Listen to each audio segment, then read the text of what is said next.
Update lang tayo sa garden natin. Ito na ngayon yung mga sibuyas natin, yung mga luya. Ganun na kaya kalaki yan sa loob na yan. Tapos yung mga kamuting kahoy natin dito, yung malalaki na rin sila. Dito naman yung mga bell pepper natin. Tapos yung mga ampalaya natin dito. Kakatapos ko lang magdilig kasi maaga tayo nagising. Ito na yung patola. Okay, patola. Sigurado na akong patola. Yan, 3 na yan. Tapos dito may napakaliit. Ayan. Parang naging ano na to, upo. Ay, naging pipino. Ayan, dito naman palit natin yung ating mga talong. May bunga pa rin. Tapos dito nagsisimula na magbulaklak yung ampalaya natin. Ayan, tapos may mga bunga na ako nakita.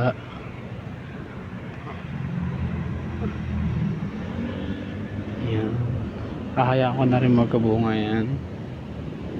Tapos dito naman papakita ko yung sunflower ko na nagbukas nung nakaraang araw. Napakaganda. May sunflower ako sa aking garden. Napakaliit niya.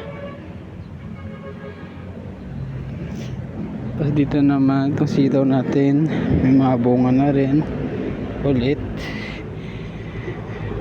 Ayan o.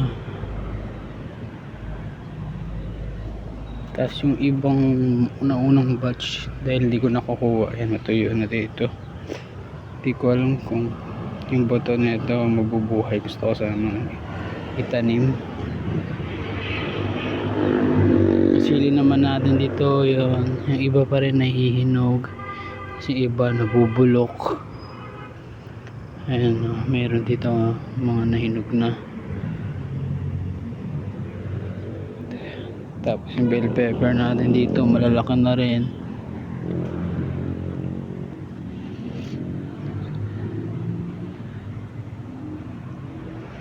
Yung talong naman dito natin may mga bunga pa din, nabawasan ko lang pero ang dami pa rin. Ayan. Tapos dito naman ating mga okra na nag-harvest ako ngayon kasi malalaki na yung bunga nila. Sayang naman kung di ko pa kukunin, baka lumaki lalo magulang na. Tapos dito ito yung kalabasa natin, may mga bulaklak ng lalaki doon na kapag bumukas yung meron dito papakita ko kasi hindi ko nabanggit nakaraan pero pinakita ko itong mga bagong tanim ng kalabasa. Ang dami yan. Ayan pa. Ayan. Ikakalat natin yan. Nasa ito yung mga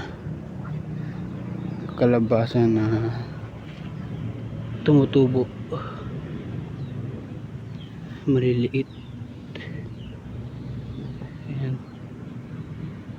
Ayan yung update sa garden ko.